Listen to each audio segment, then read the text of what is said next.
everyone, welcome to the another session of chemistry, lesson number 1, matter in our surroundings. So guys, we have studied the 3 topics, right? Let us have a quick introduction of them. We have studied the first topic was matter, definitions and all. Second, we have studied about the states of matter, and the third was their properties. And we have also studied about some experiments, but that experiments I have not taught you. For that I have told you we will be having a separate session for it.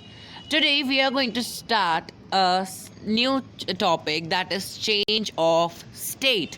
How changes state. So when a solid is heated into liquid, it changes into liquid when a liquid is heated, and it changes into gas. So what happened? Solid is heated, liquid state, liquid is heated, and then gaseous state. Gases is cooled, liquid state, and liquid is cooled, solid state. Have you guys understood? Okay, please guys do let me know in the chat as well in the comment box. If you have any doubts, please contact us at our mail ID in the description box. So, when a gas is cooled, it changes to liquid. When a liquid is cooled, it changes into solid. Example. The bestest example is of water, right? If ice is heated, it changes into water. And if water is heated, it changes into steam. If steam is cooled, it changes into water. And if water is cooled, it changes into ice, right? Now talking about solid, you can see here the particles are close together and cannot move about, right? Are they able to move? No. Water. The particles move faster and further apart. You can see there are intermolecular spaces in between the particles. And in boiling water, particles are far apart and move very quickly randomly. I hope all of you have understood. Okay. Just a minute. Yes. So, this was the property which we have studied right now. Particles are tightly packed in solid. They are closely loose, a bit loose in the water, that is in the liquid state, and very loose, extremely loose in the boiling, that is gases. Understood? Okay. Now, we are going to understand melting or fusion, right? So, when a solid is heated, the particles begin to vibrate with greater speed and begin to move more freely. Then, at a particular temperature, the solid melts and changes into liquid. The process of melting is also known as fusion. Temperature at which a solid melts is called its melting point. The melting point of ice is 0 degrees Celsius or 273 K. That is Kelvin. Okay, just a minute. I will be writing Kevin for you. Just a minute. Kelvin. Okay. Now we are going to study one more important topic, that is latent heat of fusion.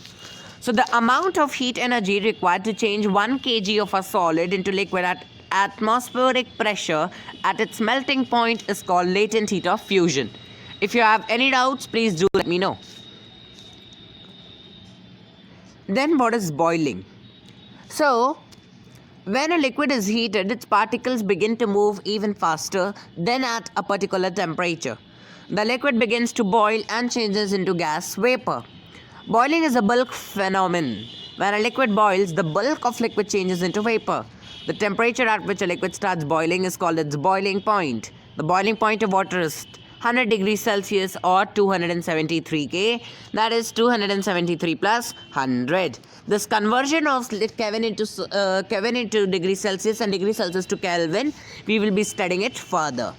Coming up to the next topic, that is latent heat of vaporization.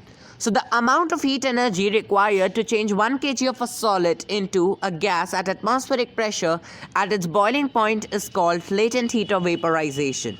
Have you guys understood? Please do let me know. Also guys, we have a Telegram group and channel. Please do join it. The name and the link is given in the description box. Now, effects of temperature on molecular motion. Molecular motion basically means, as you must have heard, that particles of matter are constantly moving, right? They keep on moving. In solids, they are not able to move because they are tightly packed, you know. And when they are hotted or when they are heated up, so they have a bit what is that, spaces between them, which they then they are allowed to move. In liquid also, cold, when a cold liquid, the spaces are there but they can't move very freely, but when it is heated up they can move a bit more freely, right? Guys, that's all for today. Sublimation topic we will be starting up tomorrow, or not tomorrow, basically in the next session, I mean. Thank you so much, guys. Don't forget to hit the like button, subscribe up to the channel as well, join our Telegram group, and yes, if you have any doubts, do let us know in our comments. Thank you so much.